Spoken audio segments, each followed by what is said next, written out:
40 years ago, the city fell in love with a baseball team.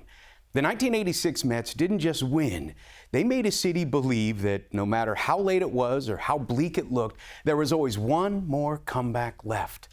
They won 108 games. They ran away with the division. They even survived a grueling NLCS against Houston.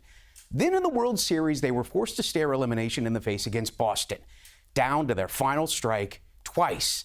And somehow they kept going. 4 decades later, that October is still told like family lore. And here at CBS News New York, we were there to watch it unfold. Gerald Scrawler has been an isolated incident different from the champions for him.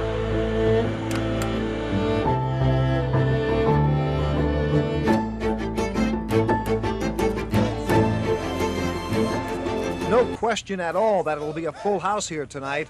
It is a complete sellout. The few tickets that remained were scoffed up in the wee hours this morning. This is a bonus, you know, for Met fans who figure that this thing really would have been over by now. I said that after that weekend, if they don't win in Philadelphia, come back to Shea. What do you think? Same thing? Bonus because they're back here with it? Definitely, and tonight the doctor's going to do it all the way. Mets, #1. Today we clinch. Oh, yeah. Fans notwithstanding, Met officials were hoping the clincher could have occurred someplace else, like Philly or St. Louis. And here's why. There's a big concern tonight about security, about fan safety, about what condition the field will be left in when the celebrating is over. We just hope they can celebrate and not be destructive, and we really think that they will. They know we have a game to play tomorrow at 1:30, and we hope everybody has a good time and just leaves everything as is. To help prevent a madhouse, the Mets have beefed up security.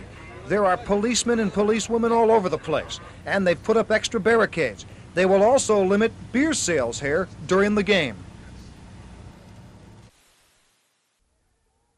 The Mets will win tonight. That's all I have to say. It'll be a madhouse. The fans go to the crazy in the opening pitch. Kathy Merkel, ticket saleswoman, are you excited? I'm very excited. They'll win tonight. No questions? No questions. I waited 13 years for this. Oh yeah, I've been waiting for this for a long time. In fact, I took off work to get here today. All the guys from the souvenir department, are you guys up for this? Yeah! Come on, Mets! Are you guys going to sell stuff tonight? All of it, yeah! I think Gooden's going to maybe pitch a no-hitter. It was rough in '69. I hope they don't do it tonight. Tear the field apart. I just want you to repeat after me. I promise. I promise! I will not. I will not! Rip up the field. Rip up the field! Honest. Honest! Yeah! I want you to repeat after me. Yeah. I will not. I will not. Tear up the field. I'm on first base. You're looking at the die-hard fans who wanted to be here and see with their own eyes the Mets clinch and make history. Only problem is they didn't have any tickets. So instead they used a little ingenuity, found a good perch right outside Shea, and a view they claimed was better than the bleachers. Inside is fine, but out here are the real fans, right? Naturally, the game is sold out, so in a sense, you might consider the tickets to be priceless. But for the price of one subway token, you could get on this ramp and approach to the trains, get a decent view, and get caught up in the fever. This game meant so much to so many. Some displaced New Yorkers, like this Army soldier, traveled halfway around the world for this peek through the fence. It's terrific. We coming all the way from Hawaii to see this game. And the Mets are going to clinch it tonight! Yeah! So while this is the Mets' first division championship since 1973 is a great feeling for these fans, they want more. They want the Mets to win the league championship and then do what they haven't since 1969, win the World Series. And these fans are convinced it can happen because they say the magic is back. At Shea, Jane Velez-Mitchell, Channel 2 News on the Night Beat. When the fans knew the Mets had wrapped up the division title, Shea Stadium erupted.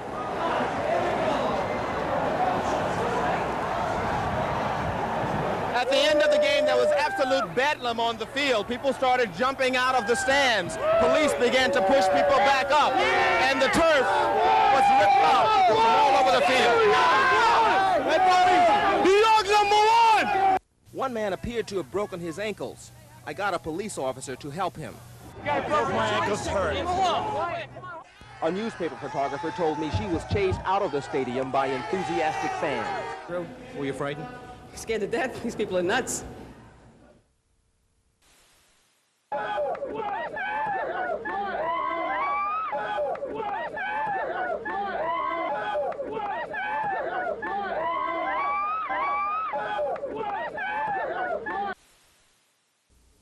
It opens tonight with maybe the two best pitchers in the league. Houston's Mike Scott against the Mets' Dwight Gooden. Scott is a 19-game winner, 300 strikeouts, and a no-hitter along the way. His split-fingered pitch is so good, some of the Mets swear it's illegal. If they're concerned about it, I think it does work to my advantage. You know, if they're going to be worried about what the ball's doing instead of hitting, it's another pitch that I've got that I don't have. Gooden didn't have the Cy Young season of a year ago. Still, he won 17, including 4 of his last 6. That tells you he's peaking at the right time. The last 2 starts ahead of the season, I just was working on different things on how I'm approach the Astros hitters and getting prepared for this game. Interesting, when you think of the Astros pitching staff, Nolan Ryan comes to mind. But Ryan was 0-3 against the Mets this year. The Astros' best pitcher against the Mets was Bob Knepper. Knepper beat the Mets 3 times this year. They're just a real good offensive ball club, and I think that this year I pitched real well against them. I think, last year I pitched real against the Giants. Not one of the other Astros starters has a win against the Mets. Mets starters, however, roughed up the Astros fairly well. Gooden and Fernandez twice, Ojeda and Darling each beat Houston once. Darling, who's had a great season, his best ever, but with only 15 wins to show for it, is expecting that to change. Well, I've never pitched any better in my career and never felt any better, so I'm ready. These games are probably going to be decided in the bullpen. That's where the Astros have an edge in head-to-head competition. The numbers are in the paper. You can read them there, and they'll tell you who's got the better bullpen. The old baseball adage is, good pitching always beats good hitting. The Astros and the Mets are proof positive of that. And that's why, with these staffs so evenly matched, it's difficult to give either team a clear-cut edge.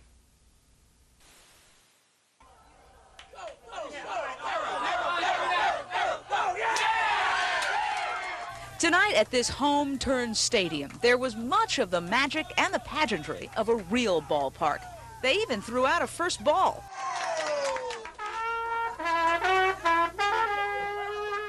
On trumpet, Ted Padova, who followed the Mets from their wobbly beginnings and still cherishes the letter he got in 1962 from Casey Stengel in response to his suggestions for helping the then young team. But this playoff party was his daughter Debbie's idea. Debbie, number 20, a Mets fanatic. I would tell the Mets, guys, I love you. You did such a good job. We're so supportive of you. And just do the best you can do. Debbie had the brainstorm of dressing up her home like a real stadium, complete with a scorekeeper, a mini K-corner for Gooden strikeouts, mini hot dogs, and a small but hardcore collection of optimistic fans. I've been waiting for this since 1973. 1963, I came into this world, grew up around the corner in Flushing. They win tonight. I'm going to say what George Foster says, let's do it in 4. But the mood did turn nervous when the Astros scored first. Well, I'm getting a little tight because the Houston's won 1-0, but they will make it. They'll make it. They'll come back. They're going to be number 1.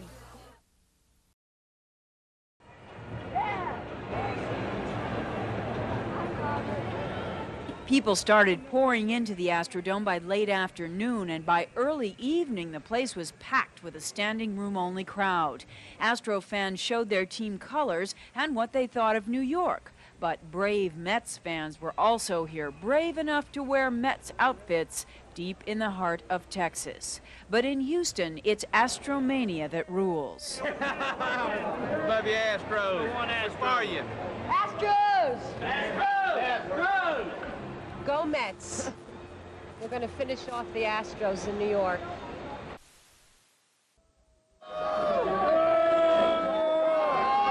You would think every baseball fan in our area was cheering for the Mets tonight, but surprise, surprise, right in the middle of Manhattan, invaders from enemy territory. That's right, sports fans, Astronuts, out in the open and proud of it. Are you rooting for any particular team tonight? Houston. You're in New York. That's okay. I brought Texas with me. You want to predict the score? 3-2 Astros. Are you kidding? I hate the two Astros.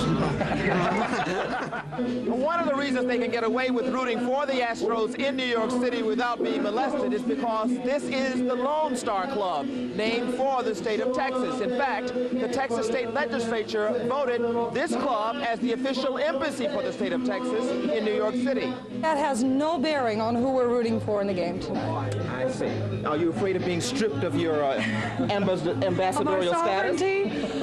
Well, I think we were stripped of our sovereignty a long time ago. And for much of the game tonight, the Mets were being stripped by the Astros. But Ed Charles, a member of the '69 Mets championship team, wasn't worried. It's going about like the first game we played against the Orioles in '69. As you know, we lost the first game, but we came back and won full strength. And of course, the Mets won in '69, and the hope tonight is they do the same thing this year. In Manhattan, Randall Pinkston, Channel 2 News on the Night Beat. It was 11 o'clock last night before the Thompsons finally checked into the Astrodome Marriott in Houston. They were late, they were wet, but they were happy. You see, thanks to a New York City radio city promotion and a lot of luck, the Thompsons are doing something a lot of Mets fans could only wish for. They're going to the playoffs, every game. If the Mets, for some reason, stumble and don't, like, sweep, and it had to come back here, and they would win it here, would you be able to handle that? Oh, I don't think that's going to happen. No? I really don't. I have a feeling they're going to take it in 4. Edie was the random selection of WHN's call-in contest, and when she found out she had won, she kept on calling, first to tell all of her friends, and then she told her employer she needed some time off. Well, I had vacation time coming, and so I just asked them, you know, if I could take it at this time, and of course they wouldn't refuse me. Nobody would, right? You got that? Right. The Thompsons were up early this morning to take in the Houston sights and to do some shopping in one of downtown's huge malls. And it was there they found out they aren't the only Met fans in Houston. Are you a Met fan? I'm a Met fan from Brooklyn, New York. Oh, really? We're going to take this in 4. You believe Just that? You better give up now. Staten Island. Very good. I passed through there the other day to get to Newark Airport to come here. Nice to see you. Still, the purpose of this trip was to see the Mets play the Astros. And tonight, that's just what the Thompsons did. And they saw it better than most of the 45,000 here at the Astrodome. 2 front-row upper deck seats right behind home plate. Not bad for the lucky winner of a radio call-in show. This is Joe Zone, Channel 2 Sports on the Night Beat in Houston. The last time Ella and Don Gooden came to Houston, they were watching their son pitch his first major league game. Dwight Gooden made his first start here in the Astrodome back in 1984. It was the culmination of a family dream. When's the last time you guys talked to him? Last night. What'd you say to him? Oh, we just talked, you know, about different things back home and the grandchildren and different things like that. Did he seem nervous? Well, it's hard to say about him. He don't show it. He don't let me know it. Because he know that'll make me more nervous if I know he nervous. Dan, what was Dwight like as a kid? Very easygoing kid. Love for baseball. That was my dream, for me to play. I didn't make it, he made it, so I feel like I made it. Has this changed your life very much, having a big star in the family? No, it's basically the same. It just, people expect a lot of you, but it's basically the same. I do most of the same things and live the same way. He still do the same things when he come home off season. He buy uniform, yell up boys, and he have his team and he play baseball. It's basically the same thing. He's still just your son. He's still my baby. Game 1 in the Astrodome. Dwight Gooden is in top form, but the one pitch he throws to Glenn Davis in the second for a home run is all the offense the Astros need. And with Mike Scott on the mound throwing his controversial split-finger fastball, the Mets' bats are silenced, and the Astros win 1-0 for a one-game lead in the series. Game 2. The Mets regain some firepower, and Keith Hernandez provides the spark with a triple up the gap in the 5th, scoring Lenny Dykstra and Wally Backman, and that puts the Mets up 5-0. The Mets go on to win Game 2, and they tie the series. The action moves back to Shea Stadium, and the Mets find themselves down in the bottom of the ninth. After Wally Backman snakes his way to first on a controversial play, it's little Lenny Dykstra facing Houston reliever Dave Smith. Dykstra blasts a shot into the right field seats, giving the Mets the come-from-behind 6-5 win.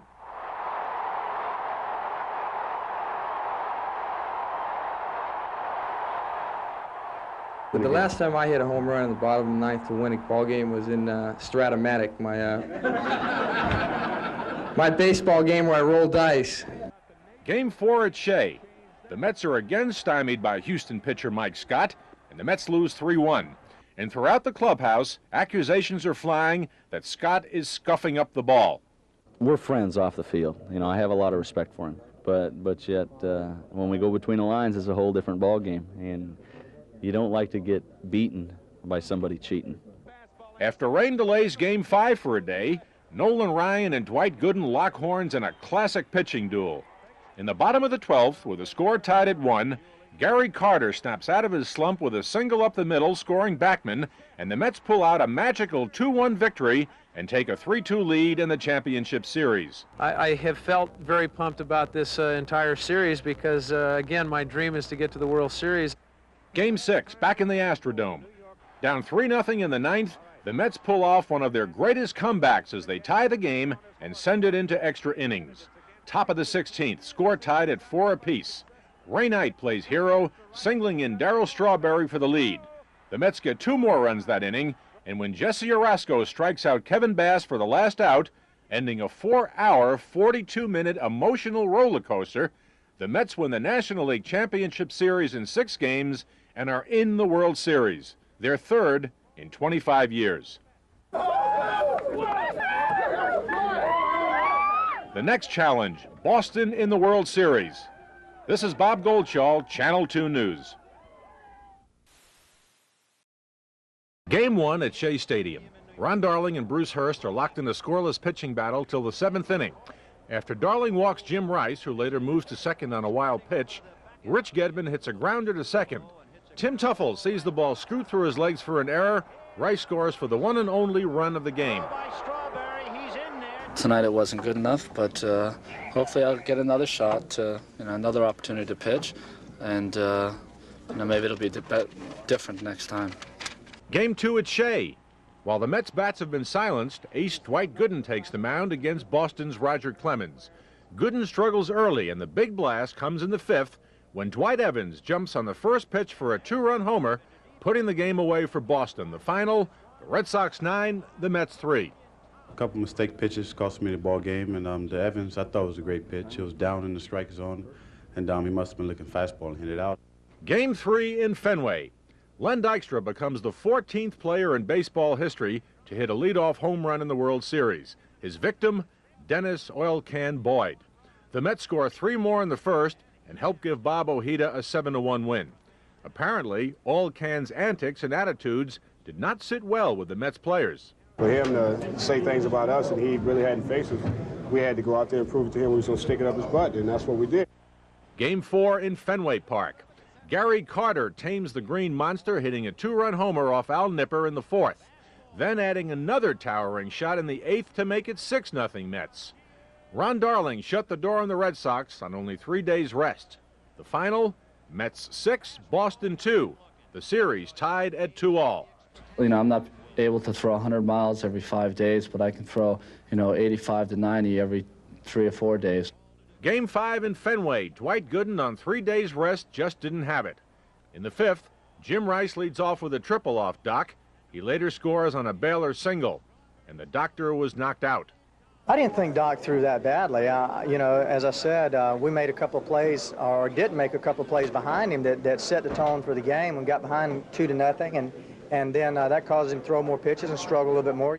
While the Doc struggles, Boston's Bruce Hurst flourished as he helped the Red Sox to a 4-2 win and the 3-2 lead in the series. I don't think baseball's a power game, to be right honest with you. It's sometimes it's not how hard, but where you put it. Game 6, the scene shifts back to Shea when Dave Henderson hits a towering home run in the 10th, giving Boston a 1-run lead. And Marty Barrett singles home Wade Boggs for a 5-3 Boston lead. It appears the Mets were down for the count. But with 2 outs in the bottom of the 10th, The miracle begins. After singles by Carter and Mitchell, Ray Knight strokes a single to center, scoring Carter. It's 5-4 Red Sox. Schiraldi's out. Stanley's in for Boston, and he throws a wild pitch. Mitchell scores and ties the game at 5 apiece. Mookie Wilson strokes a grounder, and it slips through Bill Buckner's legs at first. Ray Knight steps on the gas and scores from second. The Mets win at 6-5 and force the Red Sox into a 7th and final game. Game 7 at Shea. The Red Sox lead 3-0 in the 6th. Keith Hernandez singles up the gap. It scores Lee Mazzilli and Mookie Wilson, and that makes it a 3-2 ball game. Then Gary Carter lines to right. Dwight Evans tries for the shoestring catch, but the ball squirts out, and Wally Backman scores to tie the game at 3-all. Then in the bottom of the 7th, Ray Knight puts the Mets ahead. He blasts a solo home run off Calvin Schiraldi to make the score 4-3 Mets, and it's bedlam at Shea Stadium. After fighting off a 2-run Boston rally in the 8th, with the score 6-5, Darryl Strawberry shows how valuable he can be. A monstrous home run to right, 7-5 Mets. And when Jesse Orozco struck out the last batter to give the Mets the 8-5 win and their second World Series victory in 25 years, the fans, the players, and the people of New York had good reason to celebrate, for the magic was finally back.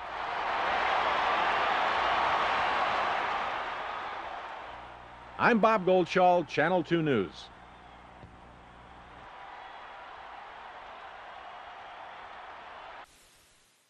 The Mets are absolutely the best team in baseball. And we're number 1, and New York is the best. Baseball like it ought to be, man. They couldn't get inside, so they got as close to the big game as they could. For many ticketless Mets fans, getting close meant the parking lot at Shea, where hundreds watched the game on dozens of television sets. They were at the wall a couple of times and they pulled through. They're the best team. They're amazing. I knew Bruce Hurst was going to get beat. I knew it. This was a victory fans wanted to savor. And long after the game was over, the fans were still here. I think that the game was excellent and the Mets deserve to win. Plenty of police were on hand, but most fans were too happy to cause trouble. The only ones who were blue were those who wanted to be. I'm rooting for the Mets. I got the bandana and waving the flag. You didn't have anything to drink tonight, did you? No. But for most fans here, this victory was thrilling enough. Today, life returns to normal. But last night, everyone here felt like a world champion. At Shea Stadium, Josh Mankiewicz, Channel 2 News.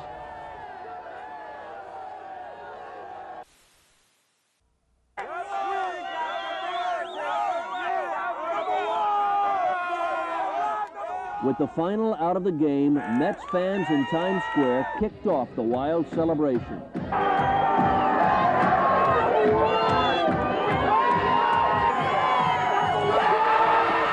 And simultaneously, it was the same scene all over the city. Take O'Neill's Tavern in Maspeth, Queens. It's a Mets hangout, so the cheering here was almost chaotic. You gotta believe. That's all I'm gonna say. You gotta believe. For Mets fans, this is a dream come true. A victorious game that these fans sweated out all the way through. It was a game that competed with the Giants, but for most fans, there was no competition. The final out in the 9th inning, and the Mets were the world champions. Oil Can Boyd, better luck next year. The Mets are the Rocky Balboa of baseball. That's all they are right now. They just, you hit them, they just keep coming back, baby. A night of champagne showers, not just in the clubhouse, celebrating the little ball club that could. And these are the fans who are behind them every step of the way.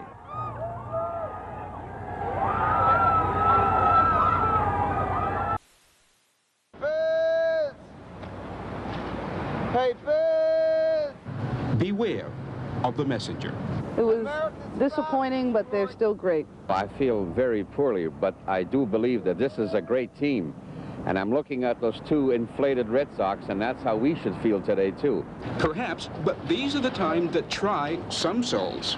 I was very disappointed. I mean, I thought they were going to do it, but they blew it. Put up or shut up. I'm a Mets fan. Rich man, poor man, beggar man, thief. Pause to remember in new disbelief. I thought they were going to come through, but at the end, they choked, I guess. Those who follow are faithful in their fashion. The Sox, they tried their best. My heart goes out to all of them. Bill Buckner, Clemens, all of them. They play their best. My heart, I'm still a Sox fan. You know when it started? It started when they sold Babe Ruth after 1918. The jinx is still there. My wife's not going to believe me. I missed the shuttle. But the dream dies hard. Very depressed after the loss in New York. I spent the night over a friend's place. Is it a curse? No, I wouldn't call it a curse. I'm not superstitious. We'll be back. There's always next year.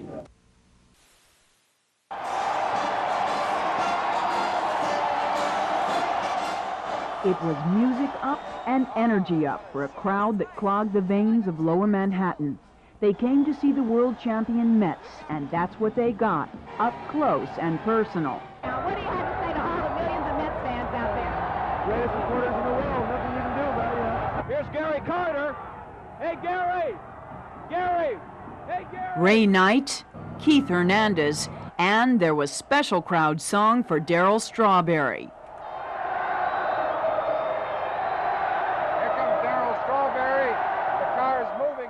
From the crowded canyons of Lower Broadway, the party swung over to City Hall. The Mets got keys to the city, a city they now own. At City Hall, cops again were strained to keep the crowd back. Some folks got through, some others just got carried away. The Mets made of the city of New York a small town with love and affection where everybody in this city knows one another. Each Met got a key to the city, but it was Darryl Strawberry's son who stole some hearts. Can't compete with a kid. Darryl, I can't compete with this kid.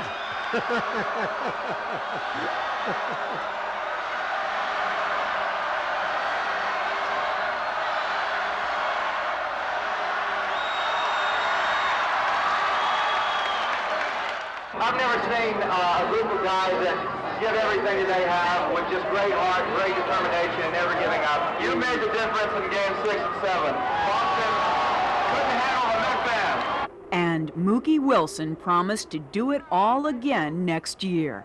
1986, year of the Mets. 1987, year of the Mets. 1988, year of the Mets. And when that ticker tape finally fell along the Canyon of Heroes, it felt like the start of a dynasty. Baseball had other plans. The Mets stayed good. They won 92 games the following year. They won the division again the year after that. But the magic of '86 never returned. They endured a painful loss to the Dodgers in the NLCS, followed by another second-place finish in 1989, and then the long wait. It would be more than a decade before the Mets returned to the postseason, and until 2000, till they played another World Series. Which is why 40 years later, 1986 isn't just a championship, it's a memory that belongs to the city. Darryl Strawberry, an isolated incident, the championship